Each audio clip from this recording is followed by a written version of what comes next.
Ipinagpalit sa karangyaan habang isinasalba ang buhay ng aming anak. Dugo at pawis sa pampublikong ospital, alak at halakhak sa isang marangyang pagdiriwang. Ang utos ng kanyang ina, huwag ninyong istorbohin ang anak ko. Hindi isang buhay ang kapalit ng kanyang kinabukasan. Ngunit sa bawat patak ng luha, isang ebidensya ang isinilang. Mula sa abo ng kataksilan, babangon ang isang reyna. Paano niya babawiin ang lahat ng inagaw sa kanya? Huwag na huwag ninyong guguluhin ang party ng anak ko. Kahit anong mangyari, huwag ninyong tatawagan ang numero niya. Naiintindihan niyo ba? Ang mga salitang yon ay parang mga bubog na salamin na tumusok sa pandinig ni Tala. Kahit pa nanggagaling lamang ito sa kabilang linya ng telepono na hawak ng isang nurse. Ang bawat salita, matigas at walang anumang bahid ng pag-aalala, ay tila mas masakit pa sa paulit-ulit na paghilab ng kanyang tiyan. Narito siya, basang-basa ng pawis, sa isang hindi komportableng kama, sa isang pampublikong ospital. Ang malakas na buhos ng ulan ay humahampas sa yero ng bubong, isang malungkot na musika na sumasabay sa bawat pag-iri niya. Sa kanyang kanang kamay, mahigpit niyang hawak ang isang lumang panyo, ang nag-iisang bagay na nagbibigay sa kanya ng lakas.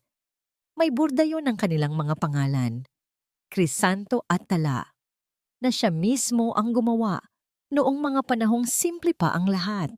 Ngunit ang mga salitang yon mula sa kanyang biyenan, si Hiraya, ay isang malakas na sampal mula sa realidad.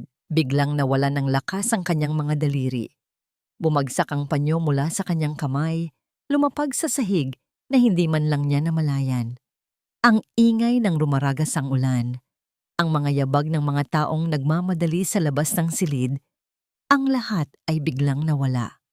Ang tanging naririnig niya ay ang ugong sa loob ng kanyang ulo at ang mabilis na kabog ng kanyang dibdib na puno ng takot. Crisanto, nasaan ka? Bakit mo ako ginaganito? Ang panyong yon, tila kahapon lang ay nasa mga palad pa ito ni Crisanto. Naalala ni Tala ang hapong iyon. Halos 1 taon na ang nakalipas. Nang ibigay niya ang huling alaala ng kanyang ina, isang pares ng gintong hikaw, kay Crisanto. Para saan to, mahal? Tanong ni Crisanto, ang mga matay puno ng pagtataka. Hinaplos ni Tala ang kanyang pisngi. Sabi mo, kailangan ng konting tulong ng kumpanya. Ibenta mo to. Mas mahalaga sa akin ang kinabukasan natin kaysa sa kahit anong alahas. Niyakap siya ni Crisanto ng mahigpit. Pangako, Tala, hinding-hindi kita iiwan. Babawi ako sa'yo sa lahat ng sakripisyo mo. Hinalikan nito ang kanyang noo at sa sandaling iyon, naniwala si Tala na hawak niya ang buong mundo. Isang matinding paghilab ang humila sa kanyang diwa pabalik sa kasalukuyan. Napasigaw siya, isang sigaw na nagmula sa pinagsamang pisikal na sakit at emosyonal na pagkadurog. Tinulungan siya ng nurse at ng doktor at sa gitna ng unos sa labas at sa loob ng kanyang puso, ipinanganak niya ang kanilang munting anghel. Ang unang yak ng sanggol ay ang pinakamagandang musikang narinig niya sa buong buhay niya. Lahat ng sakit, lahat ng pag-aalala, lahat ng pagtataksil, tila panandali ang naglaho. Dahan-dahan, inilapit sa kanya ng nurse ang munting nilalang na balot sa puting kumot. Ang kanyang anak, ang kanyang pag-asa, ang ganda-ganda niya. Naiiyak na bulong ni Tala habang hinahaplos ang malambot na pisngi ng kanyang anak na babae. Pagod na pagod, ngunit puno ng kaligayahan, dahan-dahang ipinikit ni Tala ang kanyang mga mata. Sa wakas, mayayakap na niya ang kanyang anak. Ngunit sa kanyang paghimbing, isang anino ang tahimik na pumasok sa silid. Si Hiraya, bihis na bihis at amoy mamahaling pabango, ay lumapit sa incubator kung saan mahimbing na natutulog ang sanggol. Walang emosyon sa kanyang mga mata. Sa kabilang braso niya ay may dala siyang isa pang sanggol, balot din sa puting kumot. Mabilis at walang tunog, isinagawa niya ang pagpapalit. Kinuha niya ang anak ni Tala, ang kanyang apo, at ipinalit ang isang malamig at hindi na humihingang sanggol. Bago siya umalis, tumigil siya saglit at tinignan si Tala na natutulog. Isang nangiting kasing lamig ng bangkay ang gumuhit sa kanyang mga labi. Nang magising si Tala, ang unang hinanap ng kanyang mga mata ay ang kanyang anak. Nakita niya itong natutulog pa rin. Sa sobrang pananabik, hiniling niya sa nurse na iabot ito sa kanya. Niyakap niya ito ng mahigpit, ngunit may kakaibang lamig siyang naramdaman. Isang lamig na hindi nararapat sa isang bagong silang na sanggol. Hinawakan niya ang munting kamay nito. Hindi ito gumagalaw. "Anak, gising na!" Bulong niya habang marahang tinatapik ang pisngi nito. Walang reaksyon. Sinubukan niyang pakiramdaman ang paghinga nito. Wala. Isang sigaw na walang tunog ang kumawala sa kanyang lalamunan habang ang katotohanan ay unti-unting lumulunod sa kanya. Pumasok ang nurse at sa isang tingin lamang sa sanggol at sa itsura ni Tala, alam na niya. Ang mundo ni Tala ay gumuho sa pangalawang pagkakataon sa gabing iyon. Habang siya ay humahagulgol, bumukas muli ang pinto. Pumasok si Hiraya. Ang muka ay isang perpektong maskara ng pag-aalala, ngunit ang mga mata ay nanatiling malamig at mapanghusga. Lumapit ito sa kanya, hindi para aluin siya, kundi para ibulong ang mga salitang tatatak sa kanyang kaluluwa magpakailanman. "Kasalanan mo ito, Tala," sabi ni Hiraya. Ang boses ay kalmado, ngunit puno ng lason. "Nagdala ka ng malas sa pamilya namin. Magpaalam ka na sa lahat." Tabing mo, ang biyahe pauwi mula sa ospital ay isang mahabang pananahimik. Hawak ni Tala ang isang maliit na kahon na naglalaman ng abo ng sanggol na inakala niyang anak niya. Ang mga daliri nanginginig pa rin. Si Crisanto, na sa wakas ay nagpakita kaninang umaga na may mga matang namumugto at amoy alak, ay nagmamaneho nang hindi tumitingin sa kanya. Bawat kanto na kanilang nililikuan ay tila isang paglalakbay patungo sa isang pamilyar, ngunit ngayon ay banyagang lugar. Ang mansyon na dati niyang tinuring na paraiso ay tila naghihintay sa kanya na parang isang malamig na libingan.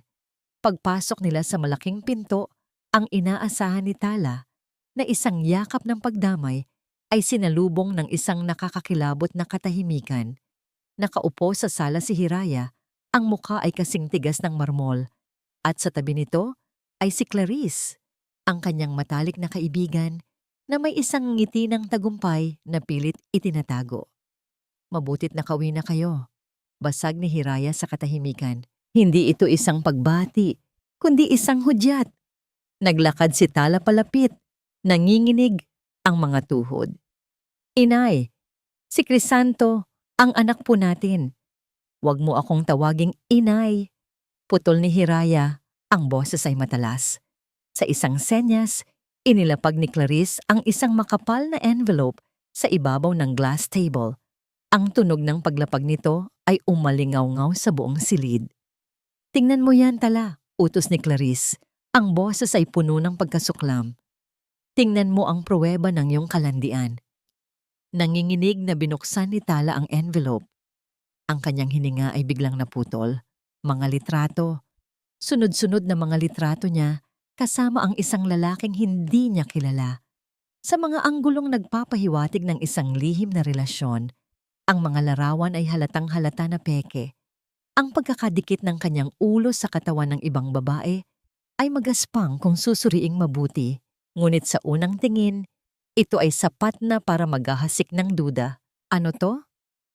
Halos pabulong na tanong ni Tala. Ang mga matay lumuluha habang nakatingin kay Crisanto. "Crisanto, sabihin mo sa kanila, hindi ito totoo. Alam mo yan, di ba?" Ngunit si Crisanto ay nanatiling tahimik. Nakayuko ito, hindi makatingin ng diretso sa kanya, isang duwag na nahuli sa pagitan ng kanyang ina at ng kanyang asawa. Ang kanyang pananahimik ay isang pag-amin, isang paghuhugas kamay. Doon na nagsimula ang litanya ni Hiraya. Isang mahabang sermon na puno ng mga paratang at panunumbat. Kaya pala malas ang batang isinilang mo. Dahil sa simula pa lang, isa ka ng ahas sa pamilyang ito. Puno ng kasalanan ng iyong pagkatao, kaya't pinarusahan ka ng langit. Ipinahiya mo kami. Ipinahiya mo ang pangalan ng pamilya natin. Ang bawat salita ay isang punyal na bumaon sa puso ni Tala. Tumingin siya kay Clarice, ang babaeng tinuring niyang kapatid, umaasang makakita ng kahit kaunting awa. Ngunit ang nakita niya lang ay purong tagumpay. Crisanto, please, magsalita ka. Pagmamakaawa ni Tala, ang boses ay basag na. Naalala mo ba ang mga pangarap natin? Ang mga pangako mo para sa anak natin. Sa pagbanggit ng anak nila, isang bagay ang nagbago sa mukha ni Crisanto. Ngunit hindi ito awa. Ito ay pagkairita. Tumigil ka na, Tala. Sabi nito sa wakas, ang boses ay malamig at walang buhay. Tapos na tayo. Iyon na ang huling sampal. Ang pag-asa ni Tala ay tuluyang namatay. Palayasin yan. Utos ni Hiraya sa 2 security guard na kanina pa pala naghihintay sa gilid. Marahas siyang hinawakan ng mga ito sa braso. Nagpumigla si Tala, hindi dahil gusto niyang manatili, kundi dahil sa tindi ng pagkasuklam. Bago siya tuluyang makaladkad palabas, ang kanyang mga mata ay nanatiling nakatitig kay Crisanto. Sa huling pagkakataon, sinubukan niyang hanapin ang lalaking minahal niya, ngunit ang nakita niya lang ay isang estranghero. Habang kinakaladkad siya palabas, nahagip ng kanyang paningin ang isang maliit na detalye na nagpatibay sa lahat. Sa daliri ni Clarice, nakasuot ang gintong hikaw ng kanyang ina, ang hikaw na ibinigay niya kay Crisanto para isalba ang kanilang kinabukasan. Itinapon siya palabas ng gate na parang isang basahan.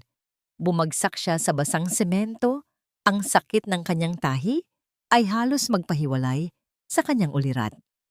Ang malakas na buhos ng ulan ay nagsimulang basain ang manipis niyang damit mula sa ospital. Ang pinto ng paraiso ay nagsara sa harap niya, kasabay ng pagbagsak ng isang kulog na yumanig sa buong kalangitan. Sa gitna ng kanyang paghihinagpis, sinubukan niyang tumayo, ngunit ang kanyang lakas ay tuluyan ng nawala. Naramdaman niyang may dumulas mula sa kanyang pulsuhan. Ang huling natitirang pag-aari niya, isang manipis na silver bracelet na regalo ng kanyang ina bago ito mamatay. Nakita niya itong gumulong sa kalsada, kumikinang sa ilalim ng ulan, bago tuluyang nahulog at naglaho sa isang madilim na imbornal.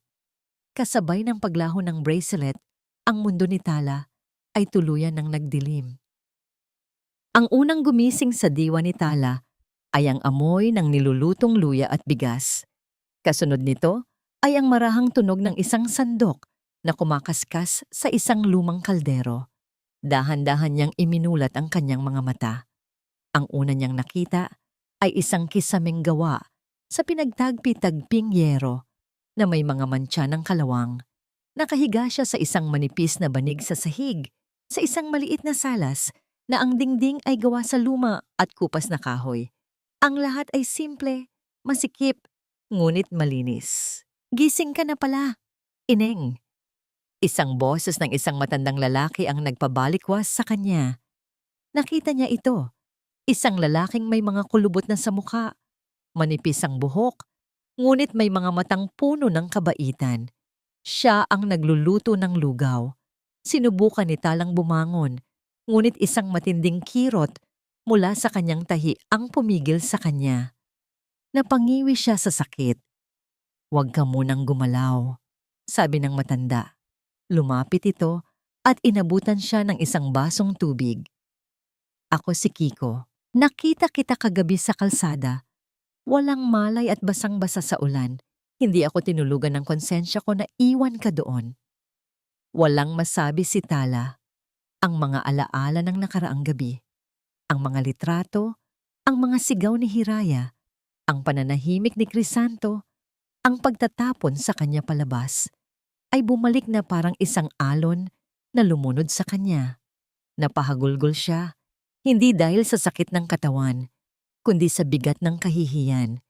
Biglang bumukas ang pinto nang walang katok-katok. Isang babaeng nasa kalagitnaan ng edad na may mataray na mukha at malakas na boses ang pumasok.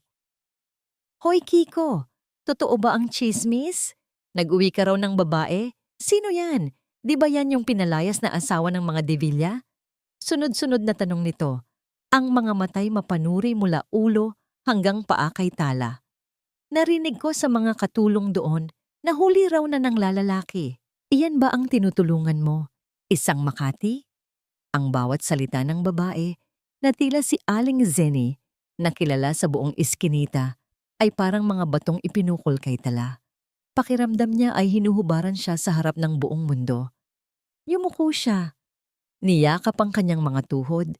Nais na lamang maging invisible. Zenny, umalis ka na. Wala kang galang sa pamamahay ko at sa bisita ko. Mariing sabi ni Mang Kiko, hinarangan nito si Tala mula sa mapanuring tingin ng kapitbahay. Padabog na umalis si Aling Zenny, ngunit ang laso ng kanyang mga salita ay naiwan sa hangin. Ang katahimikan na sumunod ay mas mabigat pa kaysa sa ingay kanina. Ano pa ang silbi ng buhay ko? Naitanong ni Tala sa sarili. Wala na akong anak, wala na akong asawa, wala na akong dangal. Ang ideya ng pagsuko ay isang matamis na tukso, ang pagtulog at hindi na muling paggising. Ngunit sa gitna ng kadilimang iyon, isang imahe ang biglang sumulpot sa kanyang isipan. Ang mukha ng kanyang biyenan, si Hiraya, na nakangisi habang ibinubulong ang mga salitang, "Kasalanan mo ito." Isang apoy ang biglang nag-alab sa kanyang dibdib, isang maliit na baga ng galit. Hindi niya hahayaang sila ang magsulat ng katapusan ng kanyang kwento. Kailangan niyang malaman ang totoo. Maya-maya, inilapag ni Mang Kiko sa kanyang harapan ang isang mangkok ng mainit na lugaw. Simple lang ito. Walang sahog kundi kaunting asin at mga piraso ng luya, ngunit ang usok nito ay tila nagyayaya. Kinuha ni Tala ang kutsara. Ang unang subo ay parang gamot. Ang init ay kumalat sa kanyang nanlalamig na katawan at kasabay nito, ang kabaitan ng estrangherong ito ay nagbigay ng init sa kanyang naninigas na puso. Iyon ang pinakamasarap na pagkaing natikman niya sa buong buhay niya. Nang maubos niya ang lugaw, napansin ni Mang Kiko na nanginginig pa rin siya sa lamig sa suot niyang damit pang ospital. Tahimik itong nagtungo sa isang lumang baul at kinuha mula roon ang isang malinis ngunit kupas na polo shirt. Pasensya na, Ineng. Ito lang ang pinakamalinis ko. Sa asawa ko to nung nabubuhay pa siya. Sabi nito, iniabot sa kanya ang damit. Maluwag ito sa kanya, ngunit mainit at amoy sabon. Hindi mamahaling pabango. Doon na tuluyang bumuhos ang mga luha ni Tala. Mga luha ng pasasalamat. Salamat po. Babayaran ko po ang lahat ng ito, pangako. Ngumiti lang si Mang Kiko. Kumain ka lang at magpalakas. Yun na ang bayad. Nang iwan siyang mag-isa, para makapagpahinga, gumala ang mga mata ni Tala sa munting kabahayan. Dumapo ang kanyang tingin sa isang salansa ng mga lumang dyaryo na ipinangsapin sa isang maliit na estante. At doon, isang pamilyar na mukha ang tumambad sa kanya. Isang litrato ni Crisanto, nakangiti sa isang business event. Ngunit ang mas nakaagaw ng kanyang pansin ay ang headline sa ibabaw nito. Devilla Corporation, inakusahan sa maanumalyang pagbili ng lupa sa Tarlac. Hinawakan niya ang lumang dyaryo. Ang dating pag-ibig at sakit ay napalitan ng isang bagong damdamin. Determinasyon. Ang kanyang mga kaaway ay hindi lang kumuha ng kanyang anak at dangal.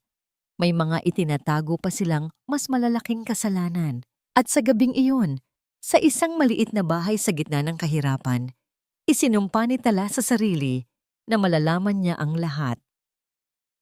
Ang mga araw ay naging linggo at ang mga linggo ay naging buwan. Ang buhay ni Tala sa maliit na bahay ni Mang Kiko ay naging isang walang katapusang siklo ng pagtatrabaho at pagtitiis. Sa umaga, isa siyang katulong sa isang maliit na karinderya, tinitiis ang init ng mantika at ang pagod sa buong araw na pagtayo. Sa gabi, tumatanggap siya ng labada.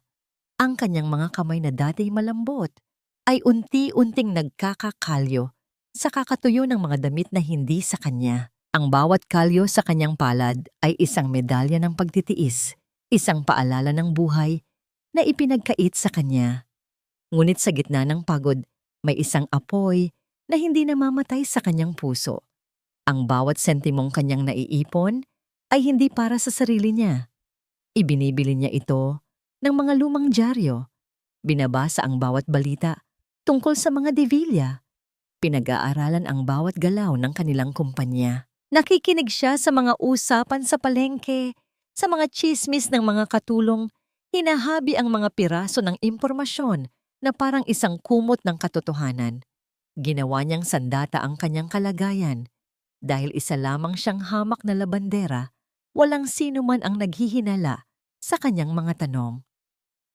Isang hapon, habang naglalakad siya pauwi, bitbit ang isang mabigat na bayong ng mga pinamili. Isang kaguluhan ang pumukaw sa kanyang pansin. Isang tricycle na walang preno ang rumaragasa sa kalsada, patungo sa isang lalaking may tungkod na nag-aabang tumawid. Sa isang iglap, bumalik ang imahe ng sarili niyang kahinaan noong gabing iyon. Ngunit ngayon, iba na. Walang pag-aalinlangan, ibinato niya ang kanyang bayong sa daan at itinulak ang lalaki palayo sa daraanan ng tricycle. Sabay silang bumagsak sa semento. Ligtas sila, ngunit nagkalat ang mga gulay at isda sa kalsada. "Salamat, miss." "Salamat," sabi ng lalaki. Nanginginig pa rin ang boses. Dahan-dahan itong tumayo sa tulong ng tungkod. Doon napansin ni Tala. Ang mga mata nito, kahit nakatingin sa direksyon niya, ay walang nakikita. Bulag ang lalaking iniligtas niya. "Wala po iyon. Ayos lang po ba kayo?" Tanong ni Tala habang pinupulot ang mga natirang paninda. Kinabukasan, may kumatok sa pinto ni Mang Kiko. Ito ang lalaking tinulungan ni Tala. Nagpakilala itong si Datu, isang abogado, at nais lamang nitong personal na magpasalamat. Sa kanilang pag-uusap, naging komportable si Tala sa lalaki. Mayroon sa kalmadong boses nito at sa paraan ng pakikinig nito na nagbigay sa kanya ng pakiramdam ng seguridad. Naikwento ni Tala ang tungkol sa dyaryong nakita niya. Sa pagbanggit niya ng pangalang Devilla Corporation, isang anino ang dumaan sa mukha ni Datu. "Ang kasong yan," mahinang sabi ni Datu.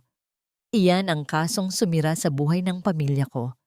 Ang aking ama, isa ring abogado, ang idiniin nila sa anomalyang yan. Siya ang pinaratangang tumanggap ng suhol, pero ang totoo, si Crisanto Devilla at ang kanyang ina ang nasa likod ng lahat." Isang malamig na kuryente ang gumapang sa buong katawan ni Tala. Ang kanilang mga landas ay hindi nag-cruise dahil sa aksidente. Pinagtagpo sila ng iisang kaaway. Sa unang pagkakataon sa loob ng mahabang panahon, naramdaman niyang hindi siya nag-iisa. Nakita ni Datu sa kanyang kakaibang paraan ng pagkita, ang talino at tapang sa likod ng kalungkutan sa mga mata ni Tala. Nakinig siya sa buong kwento niya, hindi nagulat, ngunit puno ng galit para sa kanya. "Tala," sabi ni Datu isang araw, "ang paghihiganti na ginagamitan ng emosyon ay madaling mabigo, pero ang katarungan na ginagamitan ng plano, iyan ay tiyak na magtatagumpay."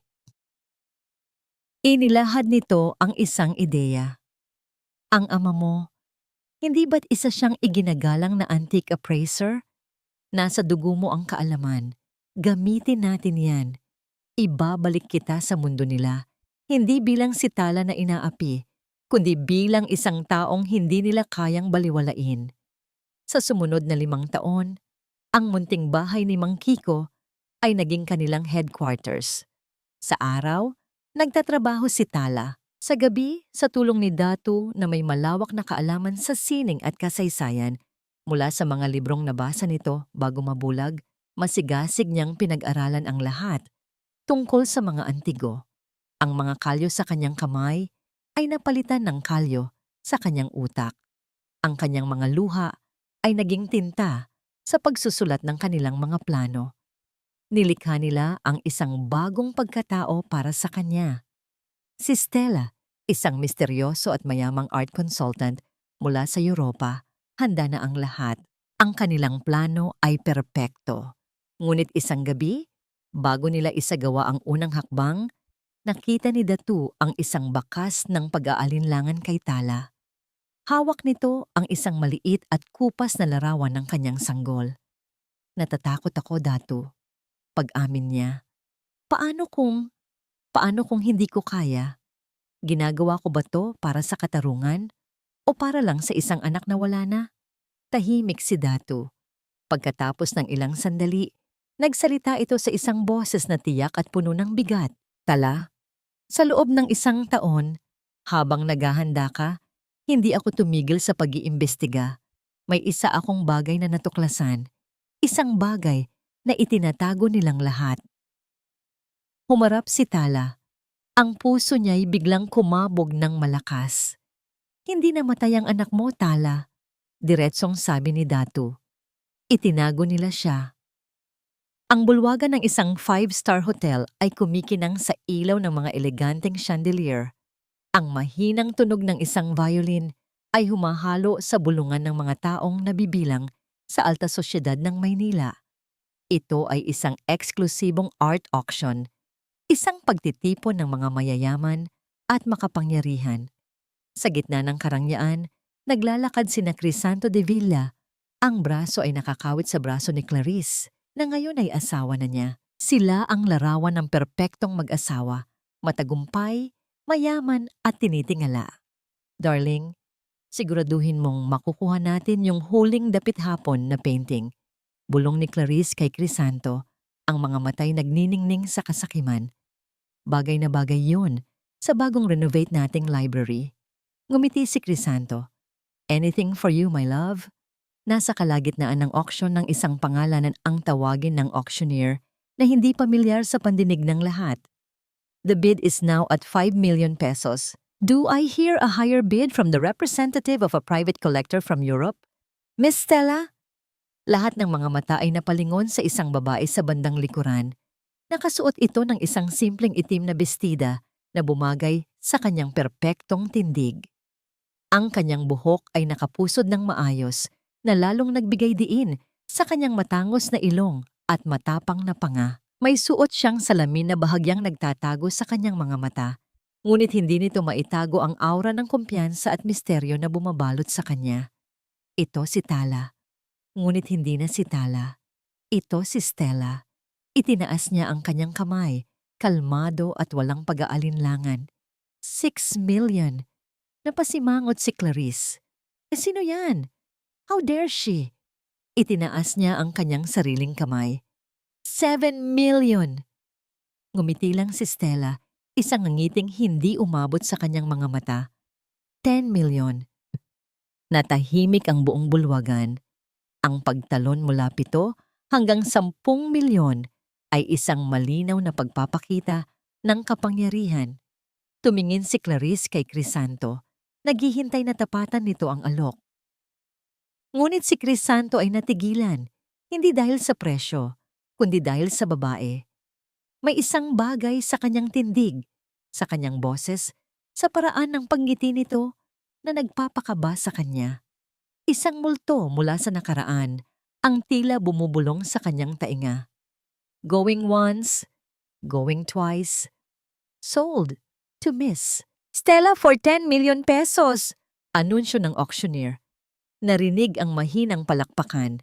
Si Clarice ay namumula sa inis. Pagkatapos ng auction, sinadya niyang banggain si Stella habang ito'y naglalakad. Watch where you're going, maarteng sabi ni Clarice. Humarap si Stella. Dahan-dahang tinanggal ang kanyang salamin. Sa unang pagkakataon, nagtama ang kanilang mga mata. Ang mga mata ni Tala, na dati puno ng luha at pagmamakaawa, ngayon ay kalmado, malamig.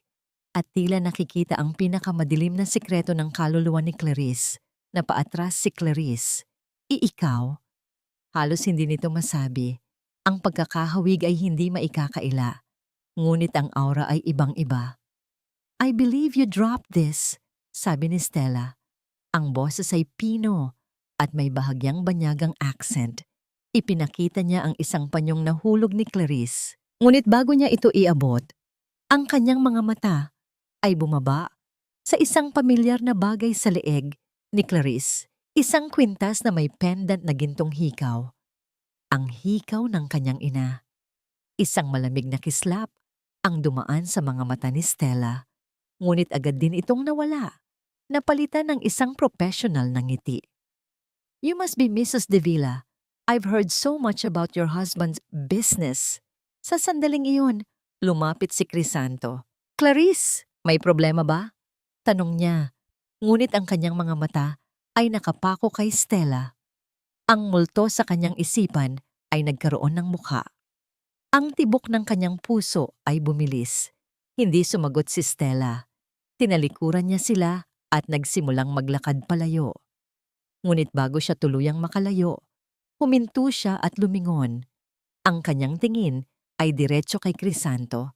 Isang tingin na tumagos hanggang sa kanyang kaluluwa. Mr. Crisanto, sabi niya, ang boses ay sapat lang para marinig nilang dalawa. I believe we have some unfinished business to discuss. Pagkatapos ay tuluyan na siyang naglakad palayo. Iniwan si Crisanto na nanlalamig ang pawis at si Clarice na puno ng pagdududa at takot. Ang unang bato ay naihagis na. Ang perpektong mundo na kanilang itinayo sa ibabaw ng mga kasinungalingan ay nagsisimula ng mayanig. Ang mataas na bakal na gate ng mansyon ng mga De Villa ay dahan-dahang bumukas, tila bibig ng isang dambuhalang hayop na handang lumunok ng sinumang papasok. Para kay Tala, na ngayon ay kilala bilang Miss Stella, ang bawat pag-ikot ng gulong ng kanyang sasakyan sa driveway ay isang pagbabalik tanaw sa impyerno. 5 taon na ang nakalilipas nang huli siyang tumapak dito. Noong gabing itapon siya, palabas na parang basahan. Ngayon, bumabalik siya hindi para magmakaawa, kundi para maningil. Sinalubong siya ni Crisanto sa pinto. Suot ang kanyang pinakamagandang ngiti. Miss Stella, welcome to our humble home. Ikinagagalak namin na pinaunlakan mo ang aming imbitasyon para pag-usapan ng investment. Bumaba si Stella sa sasakyan. Ang kanyang itim na stiletto ay tumunog ng mariin sa semento. Ang hangin ay amoy yaman at kapangyarihan, ngunit para sa kanya, amoy ito ng kabulukan. The pleasure is mine, Mr. De Villa, sagot niya. Ang boses ay kalmado at pino. I prefer conducting business in a personal setting. Mas nakikilala ko ang aking mga partners. Iginiya siya ni Crisanto papasok sa grand foyer. Nagbago na ang ayos ng bahay. Ang mga painting na pinili noon ni Tala ay wala na.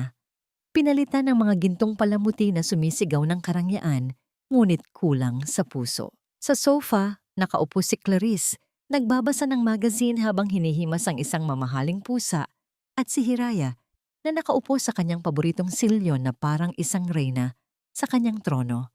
Mama, Clarice, this is Miss Stella. Pagpapakilala ni Crisanto. Tumayo si Hiraya. Ang mga mata nito ay naniningkit habang sinusuri si Stella mula ulo hanggang paa.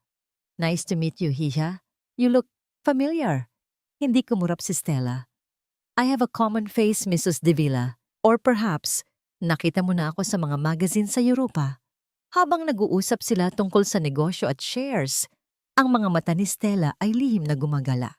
Hinahanap niya ang dahilan kung bakit siya narito. At hindi nagtagal, nakita niya ito. Mula sa kusina, lumabas ang isang batang babae, siguro ay nasa 5 taong gulang.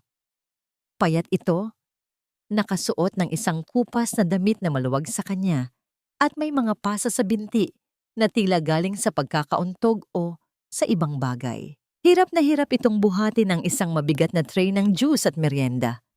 Ang kanyang buhok ay magulo at ang kanyang mga mata ay nakayuko, takot na tumingin sa mga matatanda. Amihan. Ang puso ni Stella ay tila tumigil sa pagtibok. Gusto niyang tumakbo, yakapin ang bata, at ilayo ito sa lugar na ito. Gusto niyang isigaw na siya ang ina nito. Ang bawat hibla ng kanyang pagkatao ay nanginginig sa pinaghalong pagmamahal at matinding galit. Ang anak na inakala niyang patay na, ang anak na iniyakan niya gabi-gabi, ay narito. Buhay, ngunit ginagawang alipin sa sarili niyang tahanan. Dahan-dahang lumapit si Amihan sa mesa. Dahil sa bigat ng tray at sa panginginig ng kanyang maliliit na kamay, bahagyang tumagilid ang isang baso ng juice. Tumapon ang laman nito sa mamahaling carpet. Naku po, sorry po, sorry po. Bulalas ng bata, agad na lumuhod para punasan ang mantsa gamit ang laylayan ng kanyang damit. Ang takot sa kanyang boses ay nakakadurog ng puso. Biglang tumayo si Hiraya. Ang muka ay namula sa galit. Tanga, wala ka talagang silbi. Ang mahal-mahal ng carpet na yan. Akmang hahampasin ni Hiraya ang bata ng kanyang baston nang magsalita si Stella. Ang boses niya ay malamig, matalim, at puno ng awtoridad na nagpatigil sa kamay ng matanda sa ere. Mrs. De Villa, sabi ni Stella, hindi inaalis ang tingin sa bata. Accidents happen. Besides, I prefer water over juice. Natigilan si Hiraya. Tila natauhan na may bisita sila. Ibinaba niya ang kanyang kamay, ngunit ang talim ng tingin niya sa bata ay hindi nawala. Pasensya ka na, Miss Stella. Itong batang ito kasi napakalampa. Kup-kup lang namin siya. Anak ng isang malayong kamag-anak na namatay na. Parang nag-aalaga kami ng pusa na walang ibang alam gawin, kundi magkalat. Nagkuyom ang mga kamao ni Stella sa ilalim ng mesa. Bumaon ang kanyang mga kuko sa kanyang palad hanggang sa halos dumugo ito. Kup-kup, pusa, ito ang apo mo, demonyo ka. Sigaw ng isip niya. Tumingala si Amihan at nagtama ang kanilang mga mata. Sa isang saglit, nakita ni Stella ang sarili niyang mga mata sa mukha ng bata. Malungkot, takot, ngunit may lalim. Gusto niyang sabihin, huwag kang matakot, nandito na si nanay. Pero hindi pa pwede, hindi pa ngayon. Isang maling galaw at mawawala ang lahat ng pinaghirapan nila ni Datu. Nginitian niya ang bata. Isang ngiting puno ng init na para lamang sa kanya. It's okay, little one, you can go. Ngunit bago pa man makatayo si Amihan, muling nagsalita si Hiraya. Ang boses ay puno ng paglait na bumasag sa munting koneksyon na nabuo nila. Amihan, ano pang tinutunganga mo dyan? Bilisan mo. Linisin mo yan at bumalik ka sa kusina. Huwag kang pabebe sa harap ng bisita. Alis. Sa ma'am, kinabukasan, bumalik si Stella sa mansyon ng mga De Villa para sa pagpirma ng paunang kasunduan. Ngunit hindi lang kontrata ang dala niya. Dala niya ang isang sandata na walang talim ngunit tumatagos sa puso. Ang amoy ng nakaraan. Bago siya bumaba ng sasakyan, nag-spray siya ng isang pamilyar na pabango. Isang simpleng timpla ng sampagita at vanila. Ito ang pabangong gamit ni Tala noong sila ay nagsisimula pa lamang. Noong ang amoy ng kanyang balat ay ang tanging pahinga ni Crisanto pagkatapos ng mahabang araw. Hindi ito mamahalin, ngunit puno ito ng memorya.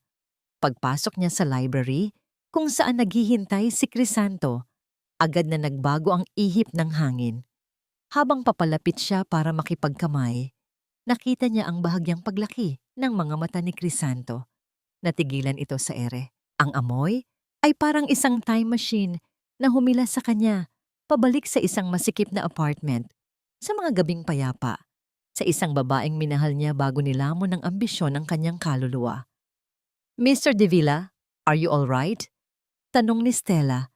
Ang muka ay inosente, ngunit ang mga mata ay mapanuri.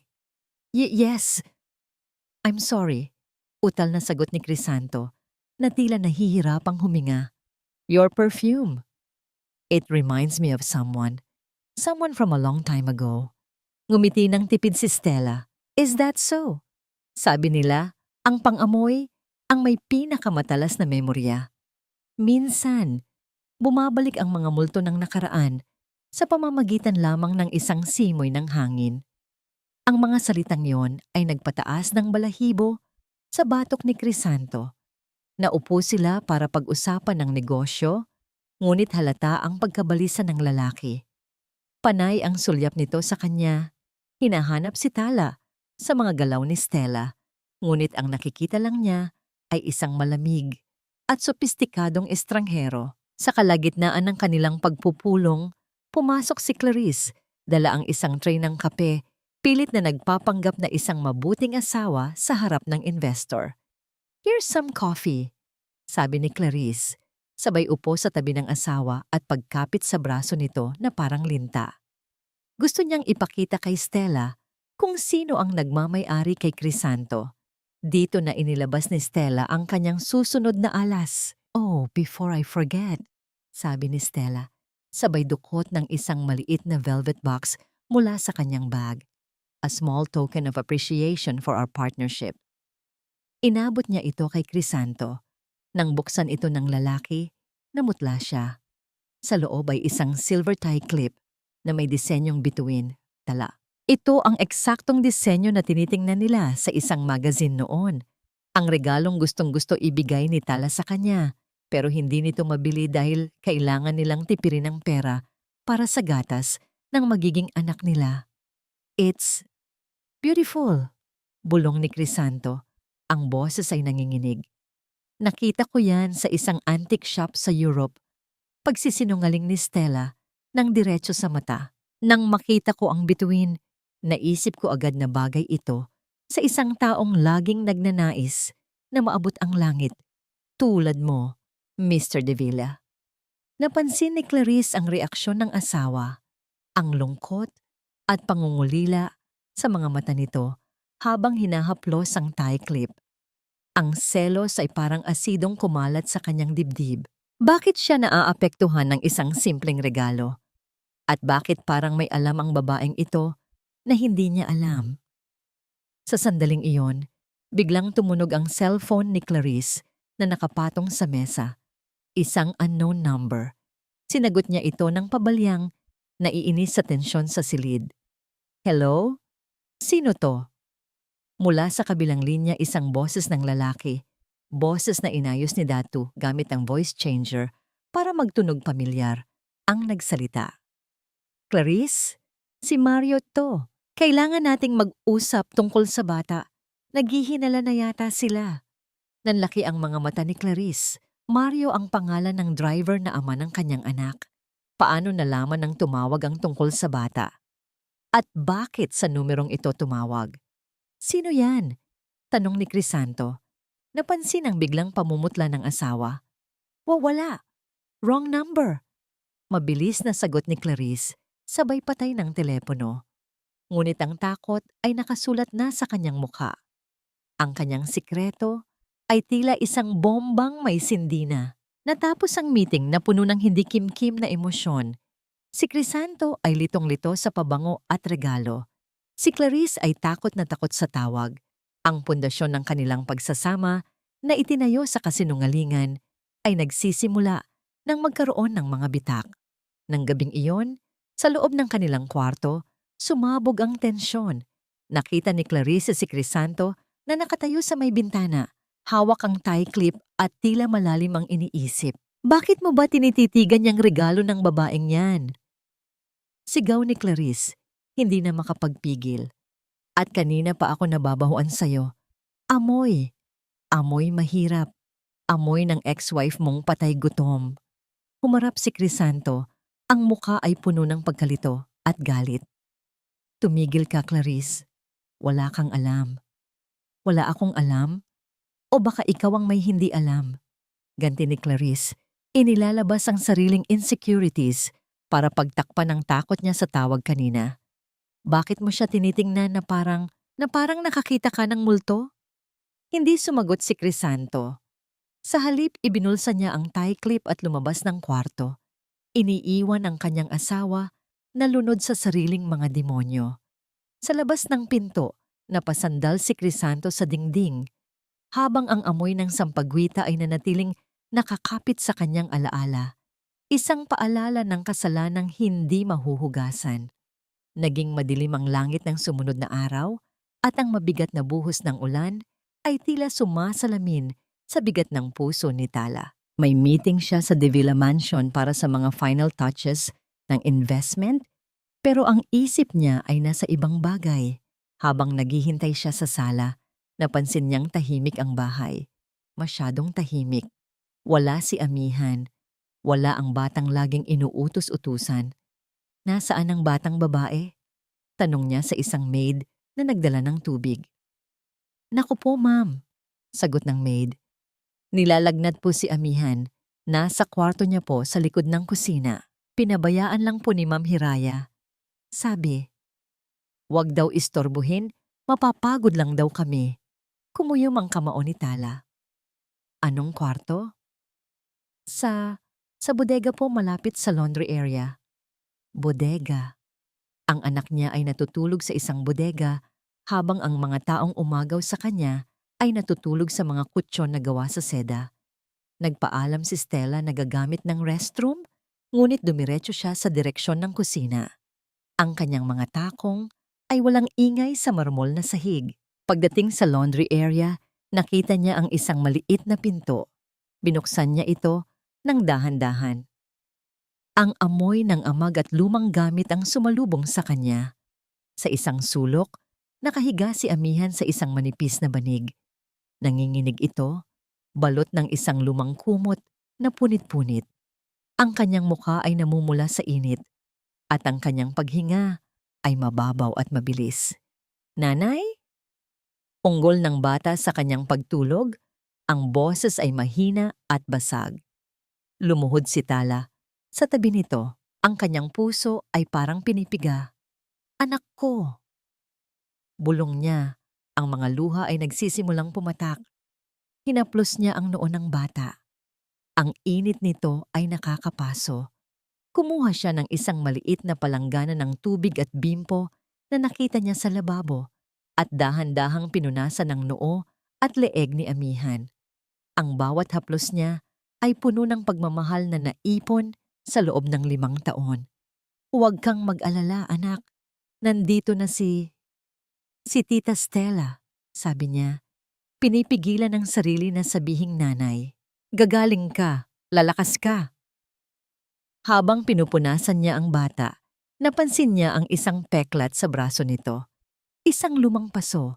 Napaluha si Tala nang maalala niya ang gabing iyon sa ospital, ang gabi ng bagyo at kadiliman. Ito ang peklat ng kanyang kawalan. Ito ang marka ng kanyang kabiguan bilang isang ina na protektahan ang kanyang anak. Pasensya ka na, anak. Hikbi niya ng mahina. Patawarin mo ako kung natagalan ako. Dahan-dahang iminulat ni amihan ang kanyang mga mata. Malabo ang paningin ng bata dahil sa lagnat, ngunit nakita niya ang isang anghel na may mabait na mukha na nag-aalaga sa kanya. Sino? Sino po kayo? Tanong ng bata. Ang boses ay halos pabulong. Ngumiti si Tala sa kabila ng kanyang luha. Ako si Stella. Kaibigan ako. Huwag kang matakot. Hinawakan ni amihan ang kamay ni Tala. Ang maliliit at maiinit na daliri ng bata ay kumapit sa kanya ng mahigpit, tila ayaw na siyang bitawan. Ang bango niyo po, sabi ng bata. Parang panaginip ko. Niyakap siya ni Tala. Sa sandaling iyon, wala nang Stella, wala nang plano. Mayroon lang isang ina na hawak ang kanyang mundo. Isang ina na handang sunugin ang buong mundo para sa batang ito. Magkwento po kayo. Pakiusap ni amihan bago muling ipinikit ang mga mata. Gusto ko po ng kwento. Huminga ng malalim si Tala. Nagsimula siyang magkwento. Ang boses ay malambing at puno ng emosyon. Noong unang panahon, may isang reyna na nawalan ng kanyang prinsesa dahil sa isang masamang mangkukulam. Ang akala ng reyna na wala na ang prinsesa magpakailanman. Pero ang pag-ibig ng Reyna ay mas malakas kaysa sa kahit anong sumpa. Hinanap niya ang prinsesa sa bawat sulok ng mundo, sa bawat bituin sa langit, at nahanap niya ito hindi sa isang palasyo, kundi sa isang maliit na hardin na puno ng tinik. Tapos po, tanong ni Amihan, unti-unting hinihila ng antok. Tapos, ipinangako ng Reyna na aalisin niya ang lahat ng tinik. Bulong ni Tala, hinalikan ang noon ng bata. At hindi na sila maghihiwalay muli, kahit kailan. Nakatulog si Amihan na may ngiti sa kanyang mga labi. Hawak pa rin ang kamay ni Tala. Nanatili si Tala doon ng ilang sandali. Pinagmamasdan ang pagtulog ng anak bago dahan-dahang bumitaw at tumayo. Ang kanyang mukha ay basa ng luha, ngunit ang kanyang mga mata ay nagliliyab ng isang bagong determinasyon. Ang awa ay napalitan ng puot. Ang lungkot ay naging gasolina. Kung dati ay gusto lang niyang mabawi ang anak niya, ngayon, gusto niyang siguraduhin na ang bawat luhang pumatak mula sa mata ni Amihan ay babayaran ng mga Devilla ng 1,000 beses na sakit sa mot. Sa sala ng mansyon, nakatayo si Hiraya, ang mga matay nakapako sa malaking portrait ni Crisanto at Clarice na nakasabit sa dingding. Ngunit ang kanyang isip ay wala sa larawan. Ito ay nasa babaeng kakaalis lang, si Stella. May kakaiba sa babaeng iyon, hindi lang sa mukha, kundi sa galaw.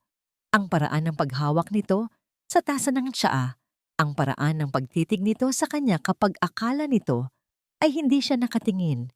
At higit sa lahat, ang paraan ng pagtrato nito sa batang si Amihan. Bakit parang kilala niya ang bata? Yaya! Tawag ni Hiraya. Ang boses ay matinis na pumutol sa katahimikan. Agad na lumabas ang isang matandang katulong, nanginginig sa takot. Po, ma'am? Yung babaeng bisita kanina. Si Stella, napansin mo ba kung saan siya nagpunta nung nagpaalam siyang mag-CR?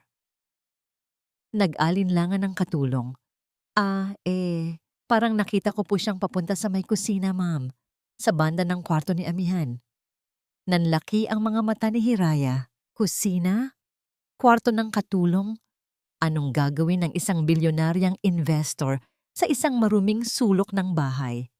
Sige, makakaalis ka na. Kaway ni Hiraya. Ang kanyang utak ay mabilis na gumagana. Kinuha niya ang kanyang telepono at dinial ang isang numero. Hello, ito ba si Detective Sanchez? May ipapagawa ako sa'yo. Gusto kong imbestigahan mo ang isang babae.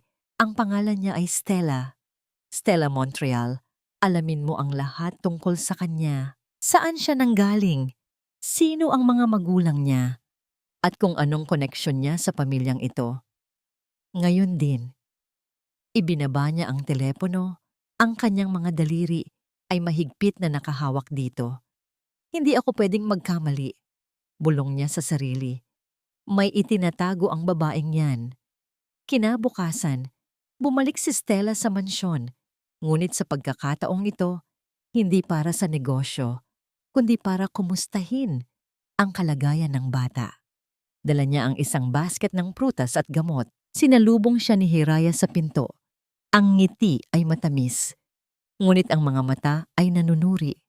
Miss Stella, napakabait mo naman, pero hindi mo na kailangang mag-abala para sa isang katulong. It's just common courtesy, Mrs. Devilla. Sagot ni Stella nang walang kakurap-kurap.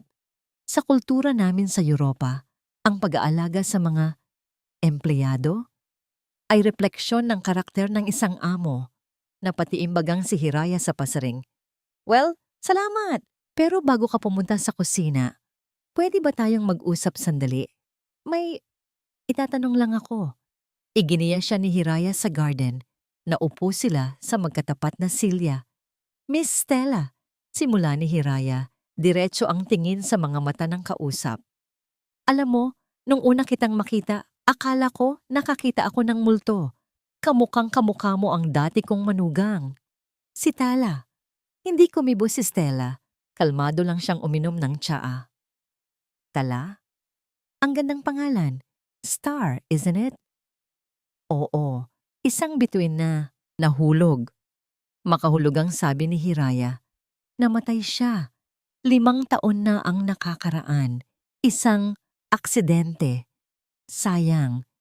Maganda sana siya pero mahina at makasalanan. Tinitigan ni Stella si Hiraya. Ang bawat salita ay parang asido sa kanyang pandinig. Ngunit pinanatili niyang blanko ang kanyang muka. I'm sorry to hear that.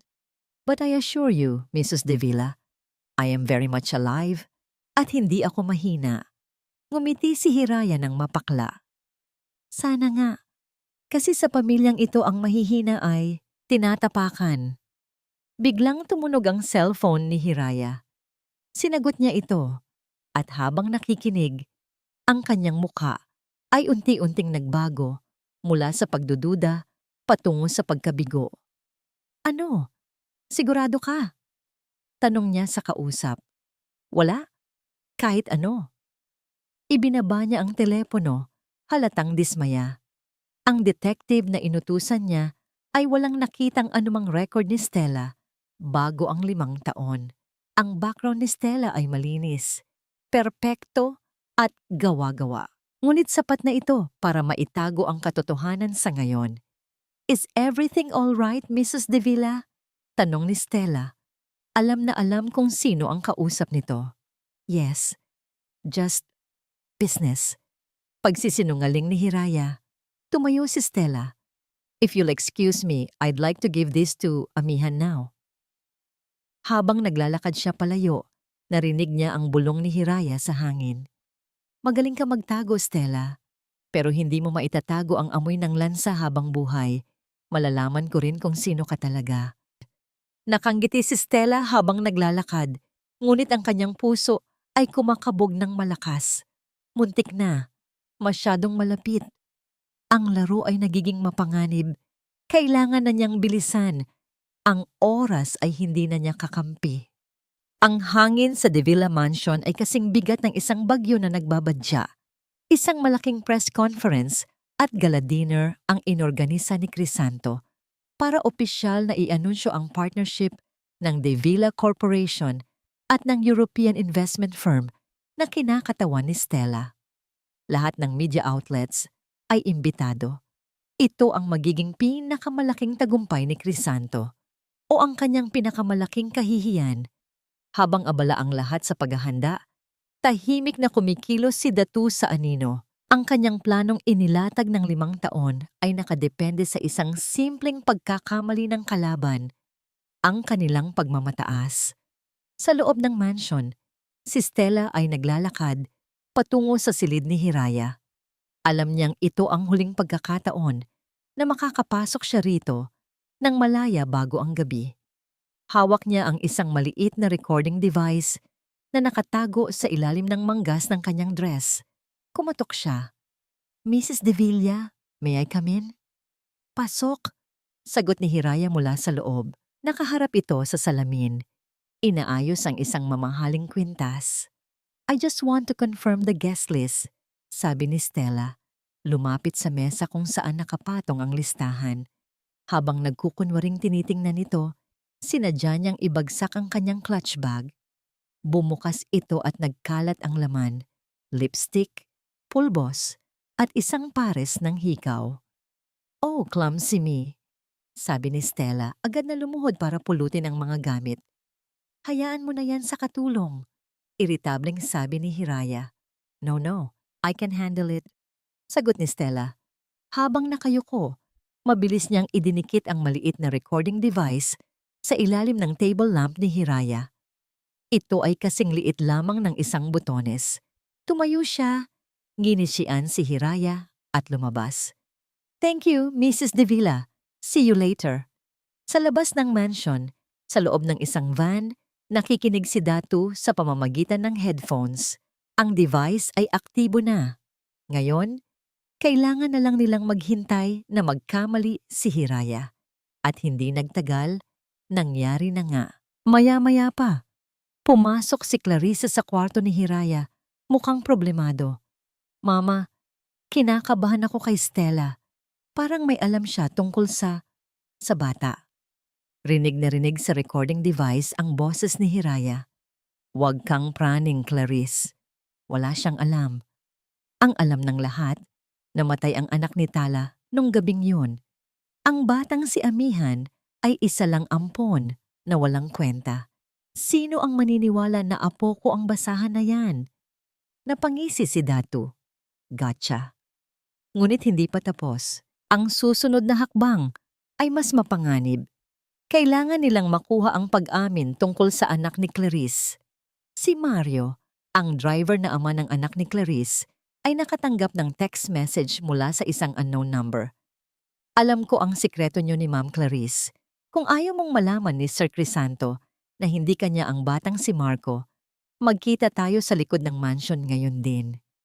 Kinabahan si Mario. Tumakbo siya sa likod ng mansion kung saan naghihintay si Datu, nakatayo sa dilim. "Sino ka?" tanong ni Mario, nanginginig ang boses. "Ako ang konsensya mo," sagot ni Datu. "May DNA test ako na magpapatunay na ikaw ang ama ni Marco. Gusto mo bang malaman ni Crisanto na niloko niyo siya? O gusto mong iligtas ang sarili mo?" Natigilan si Mario. "Anong gusto mo?" "Ang katotohanan. Mag-usap kayo ni Clarissa sa telepono ngayon at siguraduhin mong maririnig ko ang lahat." Napilitan si Mario na tawagan si Clarice. "Ma'am, may nakakaalam. May nakakaalam na anak ko si Marco." Sa kabilang linya sumigaw si Clarice. "Tanga ka ba? Ang sabi ko sa'yo, walang makakaalam. Pinakasalan ko lang si Crisanto para sa pera. Kapag nalaman niya na anak mo yang si Marco at hindi kanya, papatayin niya tayong dalawa." Nakangiti si Datu habang nire-record ang bawat salita. Ang huling pako sa kabaong ng mga Devilla ay naitarak na. Nang gabing iyon, bago magsimula ang gala, nagkita sina Stella at Datu sa isang tahimik na sulok. Inabot ni Datu ang isang USB drive kay Stella. "Nandito na ang lahat, Tala," sabi ni Datu. "Handa ka na ba?" Hinawakan ni Stella ang USB drive ng mahigpit. Tumingin siya sa mansyon na puno ng ilaw at tawanan. Sa isip niya, nakikita niya si Amihan na natutulog sa malamig na bodega. "Matagal na akong handa," sagot niya. "Para sa anak ko. Para sa hustisya. Tapusin na natin to." Ang grand ballroom ng De Villa Hotel ay punong-puno. Ang mga chandelier ay kumikinang. Ang mga bisita ay nakasuot ng mga mamahaling damit. At ang musika ay masigla. Sa gitna ng entablado, nakatayo si Crisanto, hawak ang isang baso ng champagne habang si Clarice ay nakakapit sa kanyang braso, suot ang isang ngiti ng tagumpay. Si Hiraya ay nasa front row, nakaupo na parang reyna, tinatamasa ang atensyon ng lahat. "Good evening, ladies and gentlemen," bati ni Crisanto sa mikropono. "Tonight is a celebration of a new era for De Villa Corporation. Kasama natin ang ating bagong partner mula sa Europe, Miss Stella Montreal." Nagpalakpakan ang lahat habang umaakyat si Stella sa entablado. Suot niya ang isang pulang gown na agaw pansin, ang kulay ng dugo at apoy. Ngunit ang kanyang mukha ay kalmado, halos walang emosyon. "Thank you, Mr. De Villa," sabi ni Stella, kinuha ang mikropono. "It is indeed a pleasure to be here. But before we toast to our success, I have a small presentation." Senyas niya sa technician sa likod. Ang malaking screen sa likod ng entablado ay biglang nagdilim. Pagkatapos, lumabas ang isang video. Hindi ito presentation tungkol sa kumpanya. Ito ay isang video ng isang madilim na silid sa ospital. 5 taon na ang nakakaraan. Isang grainy footage mula sa CCTV na nakuha ni Datu. Kitang-kita si Hiraya na pumapasok sa kwarto, dala ang isang sanggol at lumalabas na dala ang isa pa. Natahimik ang buong ballroom. Si Hiraya ay napatayo, namutla. "Patayin niyo yan! Patayin niyo yan!" sigaw niya. Ngunit hindi tumigil ang video. Sumunod ang isang audio recording. Boses ni Hiraya ang narinig ng lahat, malinaw at matalim. "Huwag kang praning, Clarice." Wala siyang alam. Ang alam ng lahat, Namatay ang anak ni Tala nung gabing yon. Ang batang si Amihan ay isa lang ampon na walang kwenta. Sino ang maniniwala na apo ko ang basahan na yan? Napasapos sa bibig ang mga bisita. Si Crisanto ay nanigas sa kanyang kinatatayuan, nakatingin sa kanyang ina na parang hindi ito kilala. Mama! Bulong niya. Totoo ba ito? Bago pa makasagot si Hiraya, nagpatuloy ang video. Ngayon, boses naman ni Clarice ang narinig. Tanga ka ba? Ang sabi ko sa'yo, walang makakaalam. Pinakasalan ko lang si Crisanto para sa pera. Kapag nalaman niya na anak mo yang si Marco at hindi kanya, papatayin niya tayong dalawa. Ang katahimikan sa ballroom ay nabasag ng mga bulungan at singhap. Si Clarice ay napaatras, tinakpan ang kanyang muka. Tumingin si Crisanto sa kanya. Ang mga mata ay puno ng pagkabigla at galit. Hindi ko anak si Marco? Tanong niya, halos hindi makapaniwala. Niloko mo ako? Niloko niyo akong lahat? Sa gitna ng kaguluhan, muling nagsalita si Stella. Tama na ang kasinungalingan. Panahon na para sa katotohanan. Tinanggal niya ang kanyang salamin. Tinanggal niya ang kanyang wig. At sa harap ng daan-daang tao, lumantad ang tunay niyang mukha. Ang mukha ni Tala. Tala? Bulalas ni Crisanto. Buhay ka? Oo, Crisanto. Buhay ako. Sagot ni Tala. Ang boses ay matatag. Buhay ako para bawiin ang lahat ng kinuha niyo sa akin. Ang dangal ko, ang pangalan ko, at higit sa lahat, ang anak ko. Sa sandaling iyon, bumukas ang pinto ng ballroom. Pumasok si Datu, akay-akay si Amihan. Ang bata ay nakasuot ng malinis na damit. Medyo takot sa dami ng tao, pero nang makita niya si Tala sa entablado, tumakbo siya. Nanay, sigaw ng bata. Bumaba si Tala sa entablado at sinalubong ng yakap ang kanyang anak. Ang yakap na iyon ay ang pinakamahalagang tagumpay sa gabing iyon. Mas mahalaga kaysa sa pagbagsak ng kumpanya. Mas mahalaga kaysa sa kahihiyan ng kanyang mga kaaway. Huli na ang lahat para sa inyo, sabi ni Datu. Hinarap sina Crisanto, Hiraya at Clarice. Nasa labas na ang mga pulis. May warrant of arrest na kayo para sa kidnapping, falsification of documents, at fraud. Dumating ang mga pulis at pinusasan sina Hiraya at Clarice.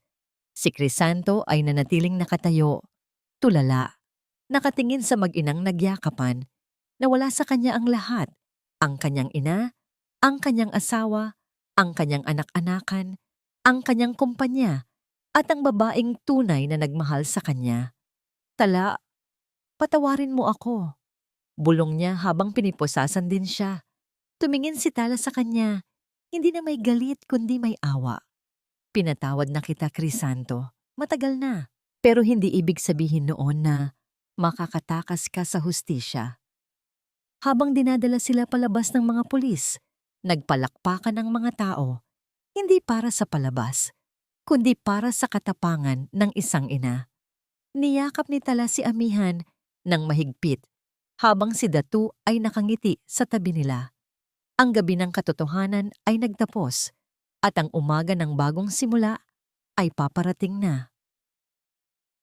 Ang balita ng pagbagsak ng De Villa Corporation ay naging headline sa lahat ng dyaryo at telebisyon sa buong bansa. Sikat na pamilya na bisto sa malaking scam. Tunay na anak ni De Villa, itinago ng sariling ina. Ang bawat artikulo ay isang paalala ng kasinungalingan, pero para kay Tala, ito ay simula ng paghilom. Sa loob ng korte, tahimik na nakaupo si Tala. Hawak ang kamay ni Datu at ni Amihan. Nasa harapan sila ng hukom. Sa kabilang banda, nakasuot ng kulay kahel na uniforme ng bilanggo, ay sina Crisanto, Hiraya at Clarice.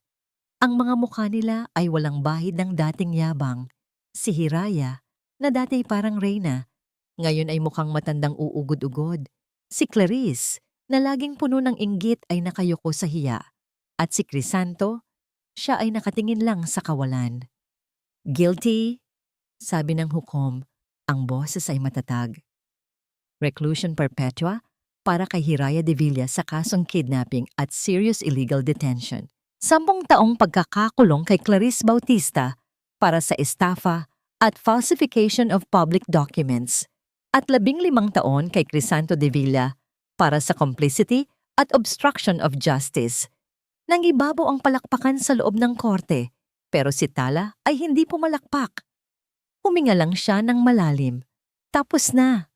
Bago sila umalis, lumapit si Crisanto sa kanya. Nakaposas ang mga kamay. Tala, tawag nito, ang boses ay basag. Pwede ba kitang makausap? Kahit saglit lang? Tumingin si Tala kay Datu na tumango bilang pagsang-ayon. Lumapit siya sa rehas. Gusto ko lang humingi ng tawad, sabi ni Crisanto, lumuluha.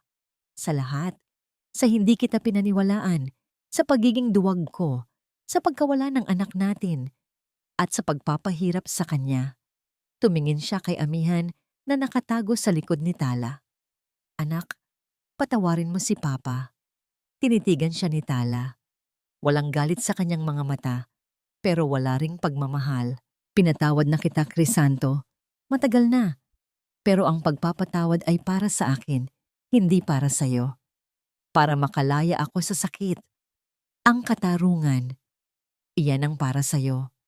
Hinawakan niya ang kamay ni amihan at tumalikod. Paalam, Crisanto. Habang naglalakad sila palabas ng korte, sinalubong sila ng liwanag ng araw. Sa labas, naghihintay si Mang Kiko. Nakangiti. Mang Kiko! Sigaw ni Tala. Tumakbo at niyakap ang matanda. Tapos na po, nanalo tayo. Sabi ko sa'yo, Ineng. Sabi ni Mang Kiko, hinahaplos ang likod niya. Ang kabutihan, laging nananaig. Dinala ni Tala si Mang Kiko sa bago nilang tahanan. Ang lumang bahay ng kanyang ama na nabawi niya gamit ang perang napanalunan sa kaso at ang kinita niya bilang Stella. Ang bahay ay simple pero puno ng init at pagmamahal.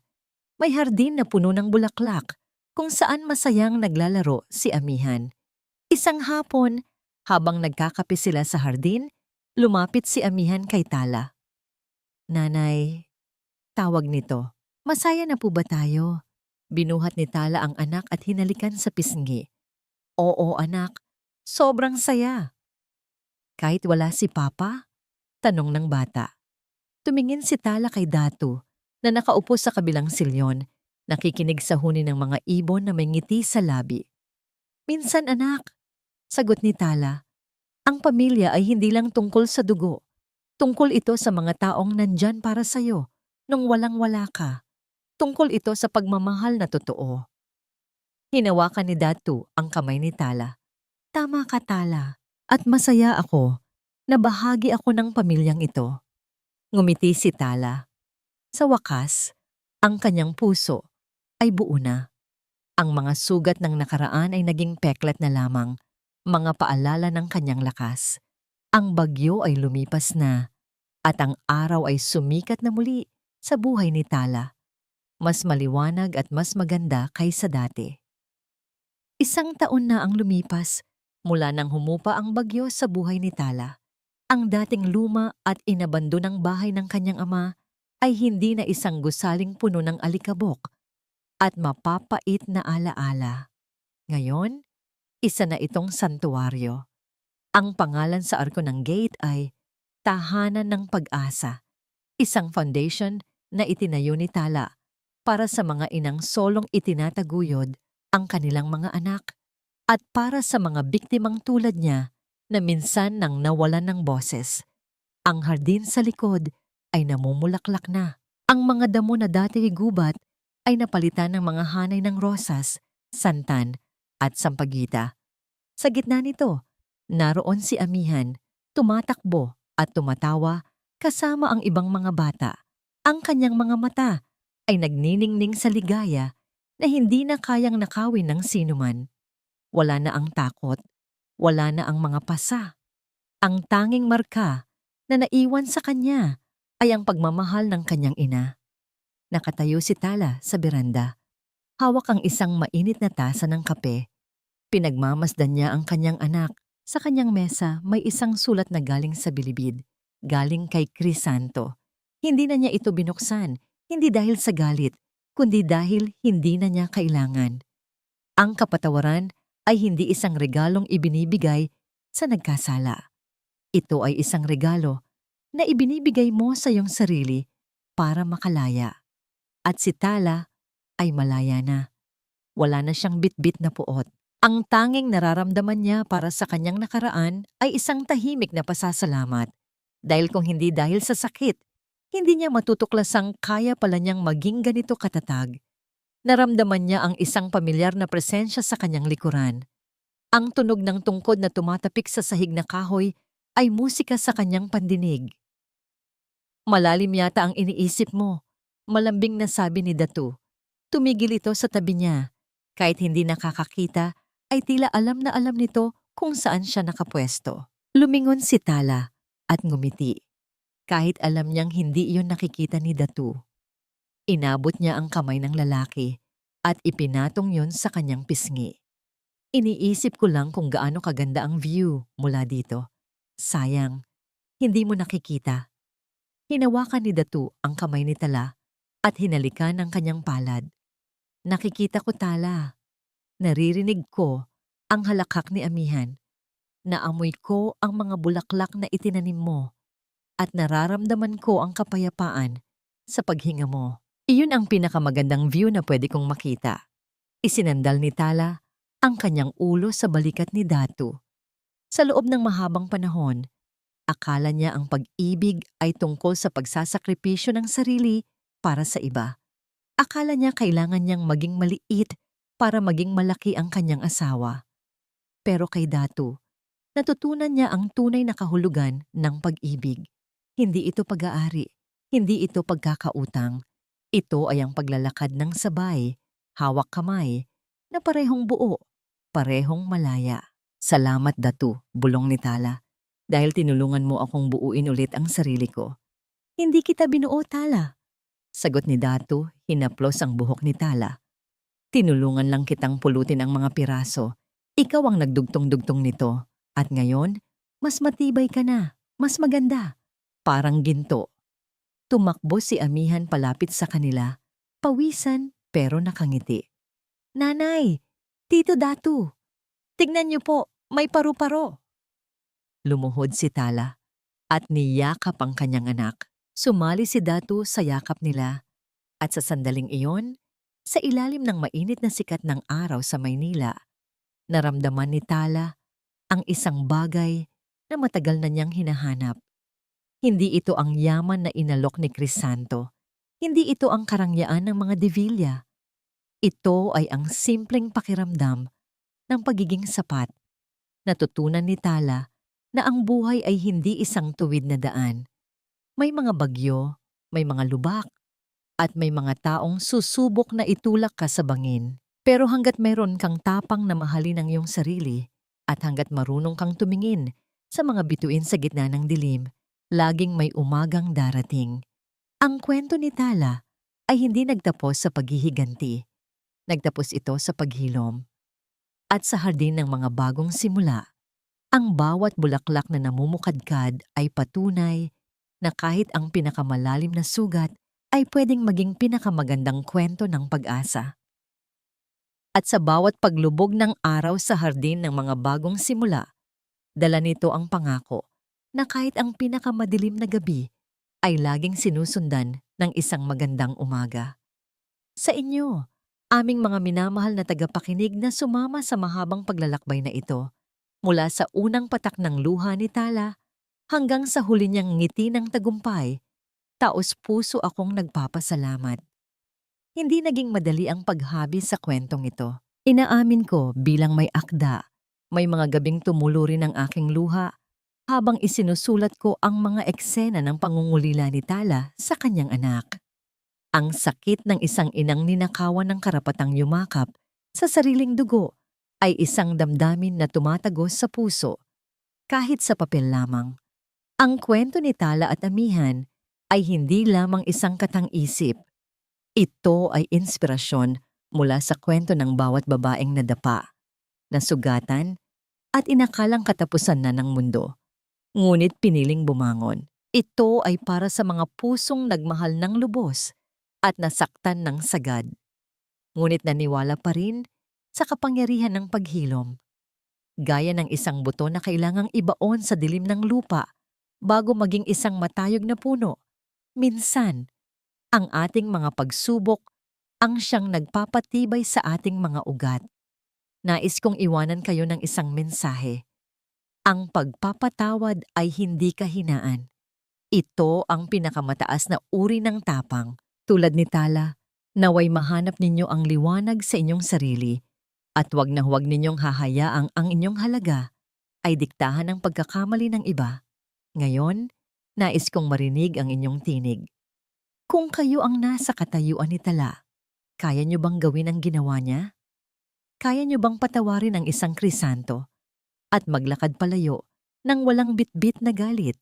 O pipiliin ninyo ang ibang landas? I-comment sa ibaba ang inyong saloobin dahil bawat kwento nyo ay mahalaga sa amin. Kung naantig ang inyong puso ng kwentong ito, huwag kalimutang i-like at i-share ang video na ito para mas marami pa tayong ma-inspirang kababaihan.